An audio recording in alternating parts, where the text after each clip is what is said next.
So we're doing chapter 19 and chapter 11 rolled into one. We're looking at the Radical Reformation, at the Anabaptists, and also you notice I've got this word Pietist up here, and we'll talk about that in a few moments. They're like the Anabaptists, but not coming from exactly the same source. So we're talking about Radical Reformation as going back to the roots. For Christians, particularly in the Reformation, one of these roots is Scripture. You remember that one of Martin Luther's key points was that the Bible should be available for everybody. That's what he translated into German. Why was this an issue? Because in a lot of cases, it was just the clergy who were reading the Bible. And they tell the laity, here's what it says. And you know what it's like when you rely on somebody else's take on things. They leave some things out. They might add some things. That's a big worry. So by going back to the actual text itself, the feeling was you can get back to the core experience of Christianity. And along with this, went an emphasis on trying to return back to the early church or the early Christian community. Again, something that's not distinctive to the Anabaptists. The Calvinists are doing this, the Lutherans are doing this. Even, with Roman Catholics, Vatican II and the whole Risorgimento or Aggiornamento movement is talking about going back to the model of the early church. So this is a common theme that you're going to see over and over again in Christian religious history, particularly in America. This idea of going back to the roots. So you have the Bible, the church, the early practices. And there were things that, in their view, had been far too compromised. They'd been marginalized or left out. That really needed to be placed front and center. So that's what the Anabaptist branch of the Protestant Reformation was about at the beginning. Your book talks about how did they get here to America. And it begins talking about the Pennsylvania Dutch. They're not really Dutch, they're actually German. And it talks about the Amish and the Mennonites early on. And we'll talk about where these guys come from and who they're associated with. And then it says, towards the end of the 17th century, a new ferment arose among the now well-established Lutheran and Reformed state churches, and that's what we call Pietism. And the Pietists have a lot in common with the Anabaptists. So we're going to look at distinctives of both of these groups and look at some of the main big church bodies that are out there and some of their practices. So your book talks about the Radical Reformation as being a fairly loose, not top-down kind of movement. What we would nowadays call grassroots. When you talk about grassroots change or organizations, this is kind of a grassroots thing. People were meeting together and saying, hey, let's focus on the Bible in particular, on going back to the early church. And what do you think they ended up focusing on as being most central, if they're Christians? Because, when you read the Bible, there's an awful lot of material there, right? How many of you have ever tried to read the Bible from front to back? Any of you ever? That's a task, right? You get stuck, midway about in Chronicles, hearing about and so many people from this tribe and so many people, these endless lists, and you're like, what the hell am I doing? Let's skip ahead to some juicier parts or more vital parts. So for Christians, what would those more vital parts be? What is it that makes them distinctively Christian? Yeah. I know a lot of churches, when you join them, they just give you the New Testament. They don't even bother with the Old Testament. Now, why would they do that, you think? Because what defines Christianity from Judaism is that New Testament. Yeah, it depends on which church you're in. Quite a few of them, brought a lot of things from Judaism into it. The whole notion of liturgy and reading Scripture and then commenting on it. That was something that came out of Jewish practices. But you're right, the New Testament is central. Now, the New Testament, you can divide it up really into four parts. You've got the Gospels, there's four of them. You got all these letters by different guys, mostly Paul, but some other guys as well. You got the book of Acts, and then you got this book by John, probably John Patmos, the book of Revelations. Which of these do you think the Anabaptists took as being most essential, most central? Remember, they want to get back to the roots. So we're talking about Christianity. What would the roots be? Yeah. The Gospels, Yeah, now why? because it's what is believed to be a lot of the direct teachings of Jesus and how he went about and all that. So. Yeah, as opposed to like the Acts, which are the Acts of the Apostles. That's after, he's off the scene, more or less. There's a little bit of stuff at the beginning. And it's about the community. Or the letters, which are, letters from somebody to a particular Christian community. These are the foundational stories. These are the stories about the guy walking around and saying this and saying that. And among the Gospels, there's certain passages like the Sermon on the Mount, where if you read through it, and you're actually attentive to it, there's a lot of really hard sayings there. Turn the other cheek, that's pretty tough right off the bat. I think all of you, have experience with being told you should do that, and then trying to actually do that, and how tough that can be. But if you read through the Sermon on the Mount, it says other things like don't take oaths. Let your word be yes, yes, or no, no, meaning be completely affirmative. Don't take your brother to court. If you take that completely literally, that would mean a very different kind of lifestyle, wouldn't it? And that's what the early Anabaptists were doing. That's what they were focusing on. A very literal reading. Now, this made them very unpopular, as your book tells you. And the early Reformation was not a time of religious tolerance. As a matter of fact, it wasn't just Catholics, say, persecuting Lutherans. Lutherans equally persecuted Catholics whenever they got the upper hand. Both of them persecuted and were persecuted by the Calvinists. One of the few groups of people who weren't actively persecuting other people in one way or another were the Anabaptists. And actually there were some of them who you could say were doing that. The ones who were very violent and would take over a town like Munster and say everybody here must convert. And they wound up being wiped out. So only the peaceful ones, which were the majority, actually survived. They're persecuted by just about everybody. And that's part of why they ended up over here, to get away from all of that. Because if you were stuck in Europe at that time and you didn't fit into whatever the state church happened to be, that could be a real problem. Particularly given that some of the other distinctives that they talk about are, refusing military service, not taking oaths. That could land you in jail or get you fined.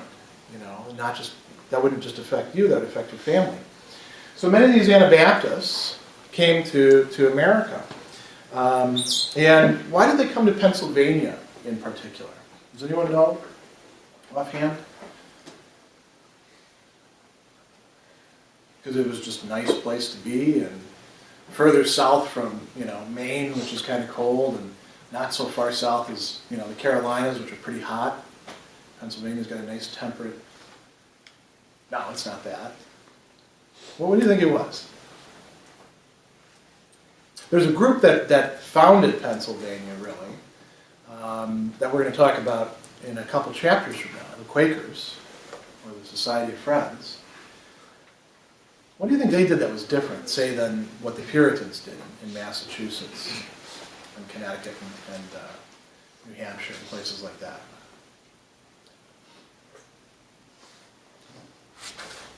They didn't persecute other groups. Very good. They, as a matter of fact, they said, come on in. Nobody's going to mess with you here. There were other places that were kind of set aside, like Maryland was set aside for the Catholics, although very quickly the Catholics ended up being a minority there. In the Massachusetts area, the Puritan church was the church. And if you didn't fit in, you better go to Rhode Island. We'll talk about that in a little while. Anabaptists would not have been welcome there. They were welcome in Pennsylvania, and from Pennsylvania they also spread further west into Ohio, Indiana. You'll find a lot of the descendants of these communities in a kind of strip along there, really running along Interstate 80 in a large respect. They also came to parts of Canada as well later on. So why are these guys called Anabaptists? Anyone remember from the text? The ana, that's coming from a Greek term. It makes sense if you don't know that because you probably don't study Greek, right? The Baptist part tells you something. It's pretty important to be baptized. How are they different than the other people who are practicing baptism? Because all the Christians at this time are practicing baptism. Yeah. Don't they wait until you're 18, like you can choose to be baptized? Yeah, not necessarily 18, because adult life took place earlier then. In certain respects, maybe we should place adult life even further on with what we know about neuroscience and brain development. But yeah, they thought that you could not be legitimately baptized unless you were an adult believer. Somebody who actually had some life experience could make an informed decision. And so they rebaptized quite a few people. This also earned them a lot of enmity from the other churches. And they believed that this was a scriptural precedent. They believed that, if you look at the story of baptism in, say, the New Testament, you got this John the Baptist guy, right? Who's he baptizing? Adults. So they said, well, that should probably be for adults rather than having infant baptism. Another important distinctive, it talks about the conventicle, a voluntarily assembled group of the like-minded. So you would belong to a church like this at the beginning because you chose to associate with other like-minded people. They have a very different notion of the communion or Last Supper commemoration, as opposed to, say, Catholics and Lutherans and Anglicans who viewed this as a sacrament, as in some way involving the real presence. They said it's merely symbolic. So far they're starting to sound like the Calvinists, but they talk about it as a mere remembrance. And another thing that they did that probably really set them apart was worshiping in all sorts of other buildings rather than in a church, worshiping in a barn. And that may sound very trivial, but if you're used to everybody always worshiping in a church, then doing that in a different edifice would seem to you quite strange, wouldn't it? What would be something like that from our own time? I mean, you guys are used to every once in a while professors taking you outside of the classroom and into the not the wild, but the quad. Are there places where you couldn't hold a college class, do you think? Or are we so far gone that we can hold a college class anywhere? Where it wouldn't be weird? I mean, you couldn't do it at Starbucks across the street because they'd kick you out. They'd say, you guys you need to drink some coffee, and we don't have the room for all of you. But could you imagine other places where you couldn't have a college? It wouldn't make sense. Oh, I know a place where you really shouldn't hold class. Bars. We had a professor who used to actually hold his office hours down in a bar. He got in trouble for that, understandably enough, because, that's not appropriate, right? And there was a similar feeling about that from the other Christian denominations towards them. It talks about some of these scriptural passages that they're taking very, very literally. The turn the other cheek, go the other mile. Most of the Anabaptists were pacifists. And their pacifism extended so far as to not collaborate with governments that were based on force. And that's most governments. So that means a very strict separation of church and state, which was something very different compared to the other people that we've been studying. Anglicanism, the state was the head of the church, right? With Catholic countries, the state and the church were pretty closely connected. Same thing with Lutheran and Reformed. So this is something quite revolutionary. Many of them refuse to pay taxes. You can imagine that will get you in trouble. What happens if you don't pay your taxes here in this country, which is, you know, pretty enlightened, easygoing country? They're not so easygoing about that, are they? What happens if you don't pay your taxes? What do they get? They can, well, extreme measure, like foreclose on your house. They can like take all sorts of things, right? Can't they? You know, they can garnish your wages. They can put you in federal prison, which is no joke. It's not like a county jail, or even some state prisons.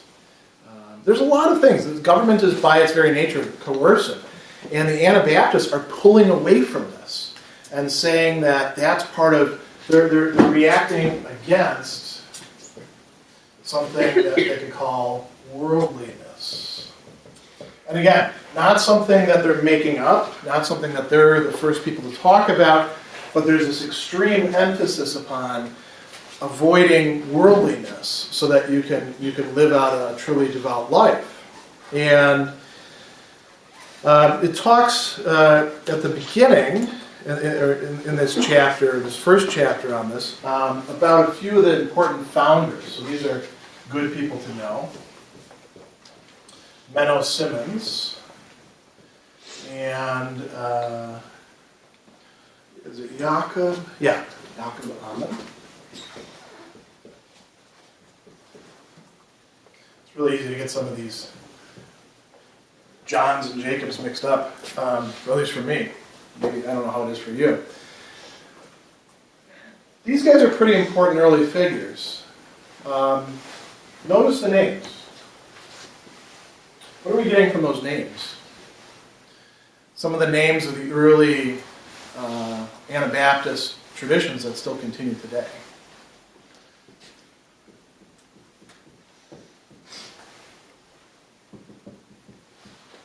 Mennonites, from followers of Menno Simmons and his particular theology, his way of understanding things. Amen. We get the Amish from that.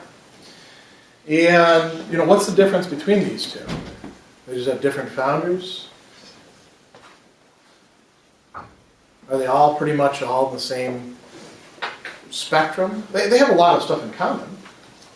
Your book talks about this issue of discipline. So if you're nonviolent, how do you get people to do the right thing?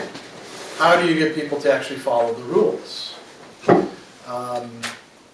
Maybe let's think about this in terms of your own life experience. How many of you as kids were either spanked or beaten? Okay, so many of you were not spanked or beaten. Those of you who weren't, did you? And if you actually were spanked or beaten, you probably know the difference between spanking and beating, because there's a line. If you didn't have any sort of coercive physical punishment, how did your parents punish you? Because I'm sure they did, right? I'm sure you were punished at one point. How did they punish you? Yeah. Like, sent you to your room. Yeah. A variation of that would be timeout, right? Yeah. We actually had a punishment stool where you had to like sit and face the wall, and you had to sit there for 15 minutes, and if you asked how much time had passed, the 15 minutes started again. So I could actually resist the urge to do that. My sister would sometimes be there for an hour because she couldn't get through the thing. That was my mom's idea. Pretty smart. What else? What else do people do? So confinement. What else? How else do people punish each other without physically hurting each other? Yeah. Did you have your hand up? Oh. Yeah. Like taking things away that you depend on. Removing things. And that could extend to privileges too, right? Mm-hmm. Oh, you want to go to the movies next weekend? Well, you better behave. That works sometimes. Anything else that you could do? Yeah. Writing lines. Oh, I didn't think of that. We had to do that when I was a kid. That was awful. Write 500 times, this or that. Yeah. It took me a while to figure out that it's quicker if you write all the I's, then will, not, you know. It took me forever. Yeah. What else might you do? What if you wanted to get somebody to do something, to modify their behavior? What else might you do? You also like ignore them, like not acknowledge them. Yes. And you might do this for people that if you don't want to beat them up because you're not violent, you just can't deal with them. That's this process of banning and shunning.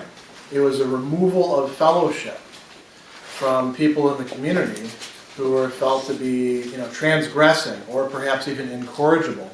And part of what they disagreed on, a lot of times this is a theme that you're going to see happen over and over again in religious history. You'll have a movement, and at the very beginning, they're on fire. They're like, really committed. Everybody is 100% there, and they're in agreement about that. And then what usually happens after about 20 years or a generation? Not everybody's so into it, right? And people start saying, can't we relax this a bit? And that's what had happened with the Mennonites. And Jacob Ammon and the people who were aligned with him were saying, no, we have to be very consistent with this application of these disciplinary measures.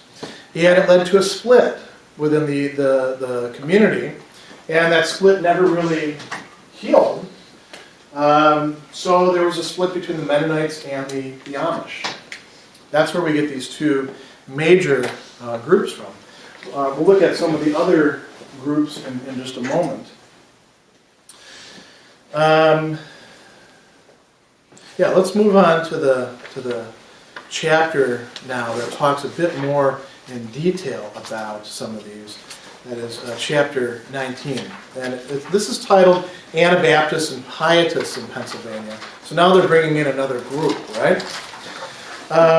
One of the things that they note that happened early on, once they got to the States, and this is another typical theme for American religion, is groups that at one time were very cohesive and everybody was on the same page started to split. They started to have what are called schisms, or splits, dividing lines within them. And so like your book points out, there isn't just one single Mennonite church or Amish church that everybody who's Amish belongs to. It's split over a number of different things. Now, what would be the kind of things that they might argue about and get into divisions, irreconcilable divisions about? What do you think? I'll give you a hint. It has to do with this issue of being separate from the world. What do you know about, say, just think about the Amish. What do you know about their way of life? Yeah. Don't they, I know this might be, not exactly, but they don't believe in, modern technology. They like simpler times. And it's, you might say some of it is on a case-by-case basis. So, and some of it is along the lines of they won't use it themselves, but if somebody uses it for their benefit, maybe that's okay. If an Amish person gets hit, they're probably not going to say, no, you can't put him in the ambulance, we have to take him with the horse carriage. But they'll use a horse carriage themselves. So out in eastern Indiana, you'll see a lot of signs, to watch out for the buggies. And some of the Walmarts, because they'll shop at Walmart, will have special tracks which are set up for the grooves, for the wagon wheels, to be able to pull up onto the sidewalk. So you go to a store and your mom or dad is in the store and you've got the car, you pull up next to the store, they come out. Same thing with this. It's easier to load it there. So there's some adaptation or acceptance of modern technology, but not much. And it has to do with this concern of worldliness, of not getting caught up in things that take you away from your religious way of life. So this, for example, and you may not exactly know what I'm pointing at, this would be a no-no for many Amish and Mennonites. What am I holding here? Very good, a button. A button can be too worldly. That should be replaced by an iron hook. This is a fairly, it seems to be a fairly trivial issue. This is something that some of the Amish and Mennonites divided over. Just how much can you adapt from the outside world? How far can you go with it? And so it brings about a lot of tensions, you could say. The book talks about them being divided into at least 19 distinct organized communities. Why do they say at least? Because it depends on how you count them. And they talk about the range from the ultra-conservative, old order Amish, who are about as far away from modern technology as you can get, to Mennonite Church USA, where most of the members have adapted themselves to modern life. Some of the women still wear the head covering, but it's not universal. And it looks like most other Protestant denominations. So you've got this wide range there.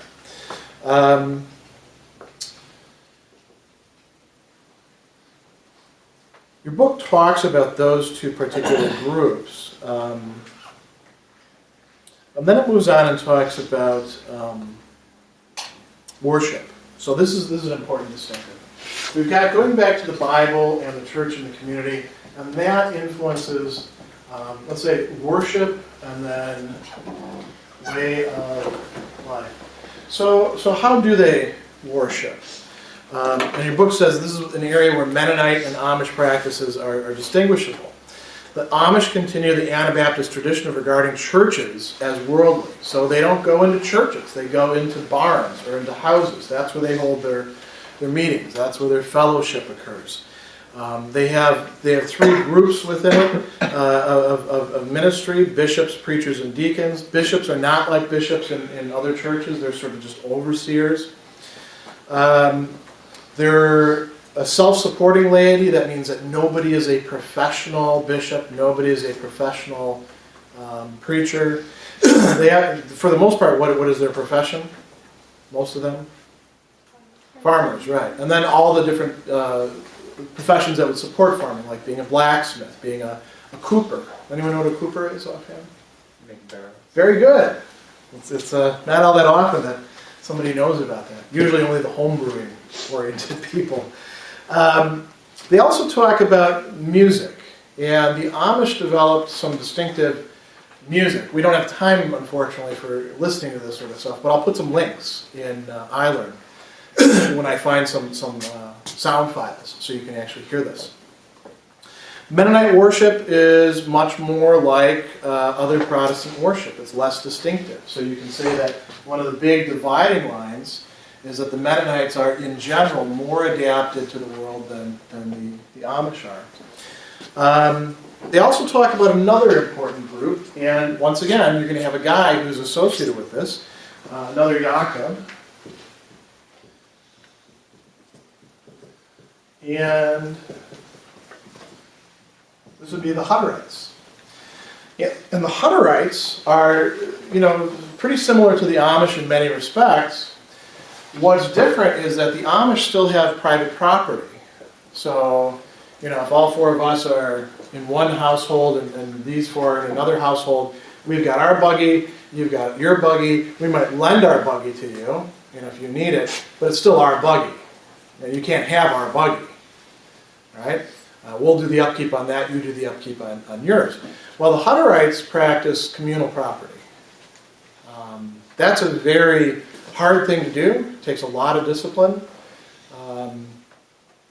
Just think about the households that you grew up in, where some things were communal property, but a lot of things were hands-off, that's my stuff. Yeah, and now imagine that on the scale of an entire community. It's interesting because your book points out that actually gave them an advantage as farmers economically. How many of you are from what we would call rural areas? Just a few of you? Okay. So those of you who are from rural areas, you'll probably know the answer to this, but probably a lot of the other people won't. What's a co-op? Like something that you pay into and you receive whatever the product is, like vegetables or fruit. Yeah. Around here they have a lot of that in terms of community-supported agriculture, CSAs. Yes. But a co-op could also be a farming collective. You see these sometimes in cities, and they tend to be, getting the byproducts, or not the byproducts, the end products of the farming process. So you're supporting some farmer out somewhere. A co-op is a way to have more power by collectively setting prices, buying things. It's a way in which farmers, and other people as well, your musician co-ops, can, you might say, hedge their bets. They can reduce their vulnerability to economic forces.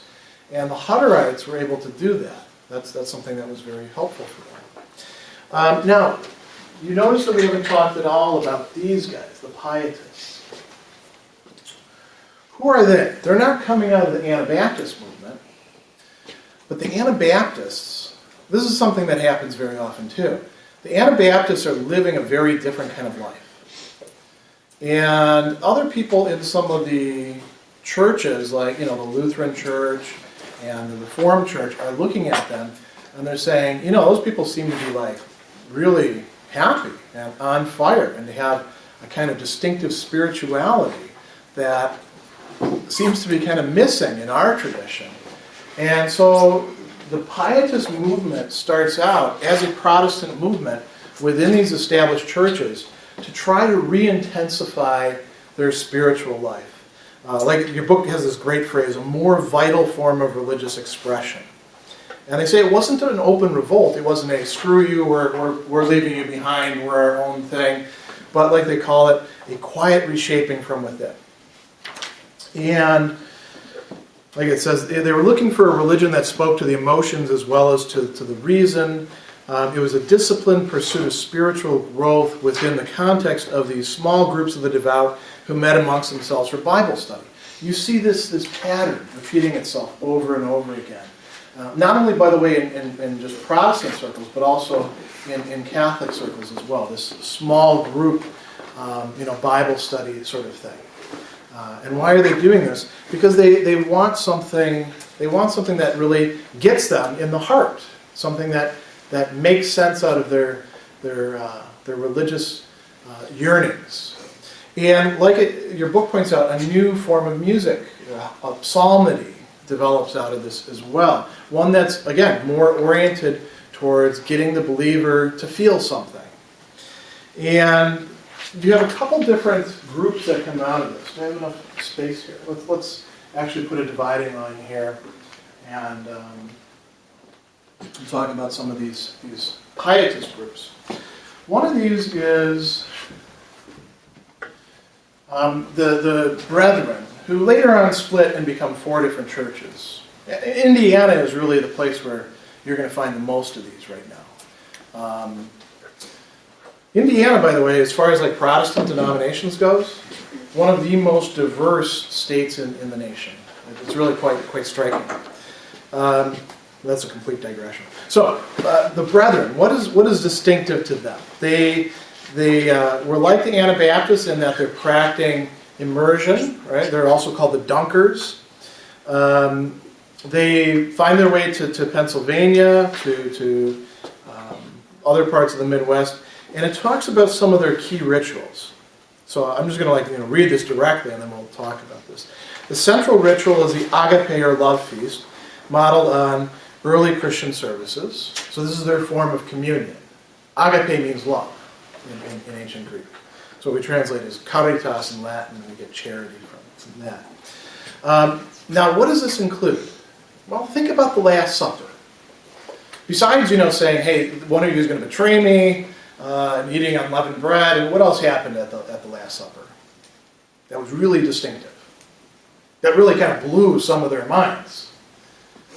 Anyone remember? Yeah. Oh, no, you don't have your hand up. Some churches commemorate this around Easter time, when they're commemorating the Last Supper. Yeah. The washing of feet. Yes. Now, again, remember, for the Anabaptists and the Pietists, biblical precedent is everything. So the services should look as much like what it is that they're trying to replicate. So if Jesus did this then, and I actually said, do this in remembrance, you have to do this, you have to be, and then Peter says, of course, as typical Peter, let me be washed all over the place, Don't just wash my feet, wash the whole of me.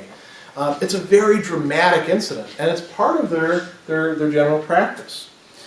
What else? A holy kiss, the kiss of peace. By the way, in the churches that are liturgical and do that peace be with you, shaking the hands kind of thing, that used to be a kiss in the past. It's a little bit more hygienic to do this, I don't know. It would be kind of weird to go back to the medieval kiss of peace. That's what it was like, and that's the reason it was like that is because that's what it was like in ancient times. So these guys are returning to that, and then they have a communal meal with wine and unleavened bread. Notice, trying to make it as close to the Pasch as possible. The Brethren split into a bunch of different groups. The Church of the Brethren is the largest of them. I actually taught at a place for a short time as an adjunct that was a Brethren school in Indiana. Then we have another group called the Moravians. They're going back to this guy, John Huss, who actually is before Martin Luther. Huss did not fare so well. Huss got condemned and executed. Luther didn't. Huss was sort of like the Protestant before the Protestants. And the Moravians were going back to his sort of ideals. And it gets revitalized during Pietism. This guy, Nicholas von Zinzendorf, is a major figure. He actually, why is he so important? He lets them stay on his land. And this was absolutely essential, because if you didn't have a safe place to stay, a haven, the Reformed or the Lutherans or the Catholics would persecute you and probably stamp you out of existence. So these guys, they, like it says, exemplified the devotional ideals of Pietism to the extreme. They were evangelical. They were trying to spread their way of life. They also had a devotion to the life and wounds of Jesus, which comes from medieval spirituality. If any of you are in the Medieval and Renaissance program, this is something that you'd probably want to be attentive to. They also lived a semi-communal lifestyle. And everyone was organized into choirs. And the different choirs, you might think of them as like cohorts or age groups or occupational groups. They would work together and worship together. Do we have anything sort of like this in our experience? Like any of you go off to camp, like day camp?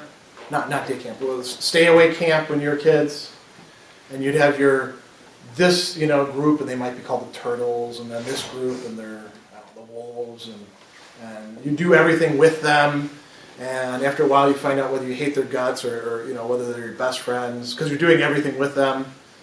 It's sort of like that. That's what they're describing here. That's not the norm anymore. They've abandoned a lot of that, the choir system and common property, and they become one denomination among many. The Moravian Church nowadays is very similar to other Protestant denominations. Your book also talks about some other German Pietist groups that are much smaller, that play a less important role, and you notice that some of these died out. They had a way of living that turned out to be unsustainable after a while. And that's an important theme in religious history as well. If we're talking about a radical way of living, is that way of living something that can be passed on and continued? For groups like the Amish and the Mennonites, the Hutterites, the Brethren, the Moravians, they found ways to make this work. You notice one thing that you probably do know about, because it's been very popular on TV, like the History Channel, that it doesn't talk about in the book, which is kind of a release valve for Amish. Anyone have an idea of what I'm talking about? How do you know if you want to be an Amish? Yeah. I forget what it's called, but there's a period of time where they leave the... Freaking Amish. That's the show that was about it, yeah. And I think that the breaking part was supposed to be like playing off of Breaking Bad, right? Because they get into all sorts of stuff. Why are they getting into all sorts of stuff? Because they're trying out the world. They're seeing whether they want to be part of that or whether they want to live this traditional way of life. And notice that there's a lot of pressure brought to bear because you know, obviously if you're living that, you don't want your kids to grow up being some screw up, right? But in the end, it's up to the kids whether they want to continue to belong to this community or whether they want to go back out into the world. They give them a taste of it so that they can actually make an informed decision. That's what the idea behind it. And then, of course, there's all the other, you know, stuff that's better for TV, like them doing drugs and, you know, what else do they get? What other trouble they're out there, you know, fooling around and driving cars, and, you know, things like that.